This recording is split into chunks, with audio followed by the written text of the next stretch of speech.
దిల్ రాజుతో దిల్ రాజు ఏంటి మన 2016-17లో మా 150 సినిమాను బాలకృష్ణ గారి సినిమా ఇంకోటి రిలీజ్ అయినప్పుడు ఏంటి మళ్ళీ ఈ సినిమా రిలీజ్ చేస్తాం కొంచెం డిలే చేయొచ్చు కదా అని అంటే సార్ అలా కాదు సార్ మా కంటెంట్ బాగుంటుంది శతమానం భవతి అని మీ పెద్ద సినిమాలు మధ్యలో ఈ సినిమా ఆడకుండా పోదు సార్ ఏం పర్వాలేదు అన్నాడు.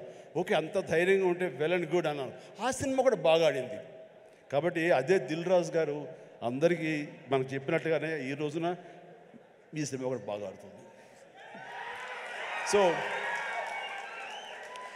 ఎందుకంటే దిల్ రాజు గారు లాంటి ఎంతో సీనియరు, ఆయన ఎంతో ఎక్స్పీరియన్స్ ఉన్న మనిషి ఏ సినిమా ఏ సీజన్లో ఎలాగ ఆడుతుంది, ఒక్కో సినిమాకి ఎంత పటిష్టత ఉంటుంది, ఏ సినిమాకి ఎంత లాంజివిటీ ఉంటుంది, ఏ సినిమా ఎలాగ ఆదరిస్తారు, ఏ సీజన్ అనేది బాగా తెలుసు. కాబట్టి ఈ సినిమా వస్తే కూడా ఈ సినిమాకు కూడా అంతటికి అంత ఆదరణ ఉంటుంది, అంత విజయం చవి చూస్తాడు మనస్ఫూర్తిగా కోరుకుంటూ. అండ్ ఇందాక నేను రాళ్ళు వేశారు అనే టాపిక్ క్షమించాలి, మీ స్టేజ్ని కొంచెం 2 నిమిషాలు హైజాక్ చేస్తున్నాను. ఎందుకంటే దిల్ రాజు మీద ఎప్పుడు రాళ్ళు వేసే వాళ్ళ గురించి కూడా అభిమానిస్తున్న ఇంతమంది ముందు వాళ్ళ గురించి కూడా మాట్లాడాలనిపించి 2 నిమిషాలు మీడియా వారికి ఇది నా పర్సనల్ స్టేట్మెంట్గా చెప్పాలనుకున్నాను. ప్రతి సంక్రాంతికి సినిమాలు రిలీజ్ అవుతుంటాయి. రిలీజ్ అవుతున్నప్పుడల్లా డైరెక్టర్ ఇండైరెక్ట్ నేను కష్టపడి ఎదిగి ఇవాళ ఇండస్ట్రీలో ఈ పొజిషన్లో ఉన్నందుకు ఎప్పుడు ప్రతి సంక్రాంతికి ఏదో రకంగా కాంట్రవర్షియల్ చేస్తూ నా పైన స్టోన్స్ వేస్తూనే ఉంటారు. అది ఆల్మోస్ట్ మీరు అందరికీ తెలియంది కాదు, 7-8 ఇయర్స్ నుంచి నడుస్తూనే ఉంది. సో నేను చిరంజీవి గారు మాట్లాడుతూ వారు ఎంత బాగా చెప్పారు, దిల్ రాజుకు తెలుసు దేనికి ఎలా ఏం చెయ్యాలి అని, ఈజ్ ఎక్స్పీరియన్స్ పర్సన్ అని.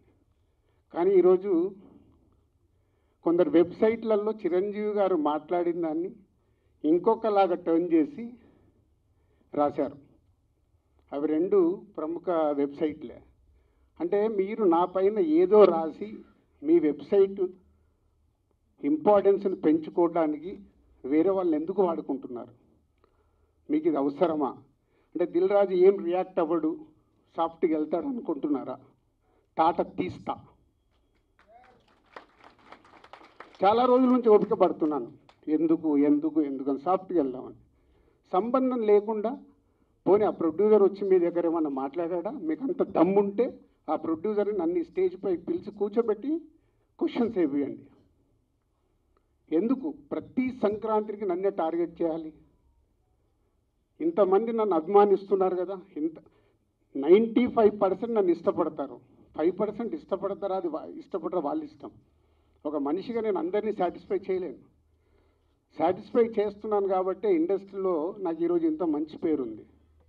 మీ అందరికీ తెలుసు దిల్ రాజు అంటే ఒక బ్రాండ్ బిల్డ్ చేశా. వ్యాపార పరంగా వచ్చే కొన్ని కాంట్రవర్షియల్స్ని మీరు అడ్వాంటేజ్గా తీసుకొని ప్రతి సంక్రాంతికి మీ వెబ్సైట్లు, మీ కొన్ని యూట్యూబ్ ఛానల్స్ కొన్నిటికి వాడుకుంటున్నారు.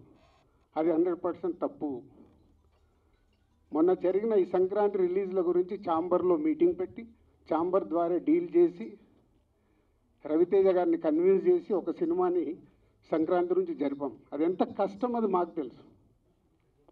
తర్వాత ఉన్న 4 సినిమాలు మళ్ళీ ఎవడో రాశాడు, దిల్ రాజు గారు ఏదో తమిళ సినిమా రిలీజ్ చేస్తున్నాడని.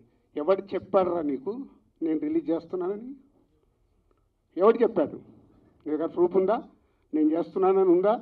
ఆ తమిళ సినిమాను కూడా రిలీజ్ పోస్ట్పోన్ చేయించింది నేను, తెలుగులో రిలీజ్ వద్దు అని.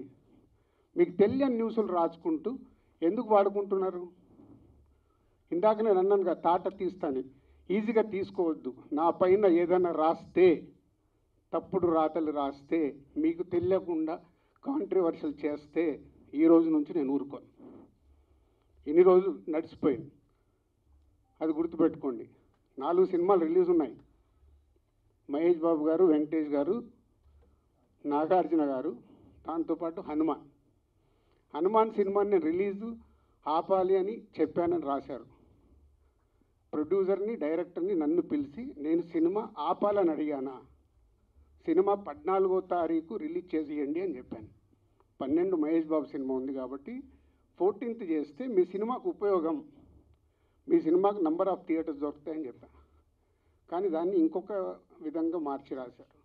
చిరంజీవి గారు మాట్లాడింది ఇంకొకలాగా కన్వర్ట్ చేసి రాస్తున్నారు. మీకు కావాల్సిన దాన్ని హైలైట్ చేయకండి. నెగిటివ్ వైబ్స్ ఉండకుండా పాజిటివ్గా బతికితే బాగుంటుంది. నెగిటివ్గా బ్రతకడం ఇంపార్టెంట్ కాదు, అందరం పోయే వాళ్ళమే, ఇక్కడ ఉండటానికి రాలా. నెగిటివ్ ఎందుకు, నెగిటివ్ వైబ్స్ ఎందుకు? మీ వెబ్సైట్లు మీ ఛానల్స్ ఇంప్రూవ్ అవ్వాలని నెగిటివ్ వైబ్స్ని తీసుకొస్తారా? ఈరోజు హనుమాన్ సినిమా ప్రపంచవ్యాప్తంగా రిలీజ్ అవుతుంది. నాట్ ఓన్లీ తెలుగు స్టేట్స్, తమిళ్లో రిలీజ్ అవుతుంది, కన్నడలో రిలీజ్ అవుతుంది, హిందీలో రిలీజ్ అవుతుంది. ఎక్కడ థియేటర్ లేవా, దొరకట్లేదా? మీకు తెలియని విషయం ఏంటంటే నైజాములో 7-8 సెంటర్లలో Mahesh Babu cinema, Hanuman cinema release అవుతుంది. వెంకటేష్ గారి సినిమాకి, నాగార్జున గారి సినిమాకి థియేటర్ లేదు. మీకు తెలుసా అది? చిరంజీవి గారు, Nagarjuna garu, Venkatesh garu, they are not a small heroes. 30 ఏళ్ళ నుంచి ఇండస్ట్రీలో ఒక స్టార్ హీరోగా ఉన్న ఇమేజ్ ఉన్న వాళ్ళకు కూడా థియేటర్ లేవు. ఇవి మీకు కనిపించవు. ఎంతసేపు వాళ్ళకు రావాల్సిన మైలేజ్ గురించి ప్రయత్నం చేస్తూ, సో ఈరోజు కొన్ని కోట్లు ఖర్చు పెడితే రాని ప్రమోషన్ని హనుమాన్ సినిమాకు వచ్చింది. గుడ్.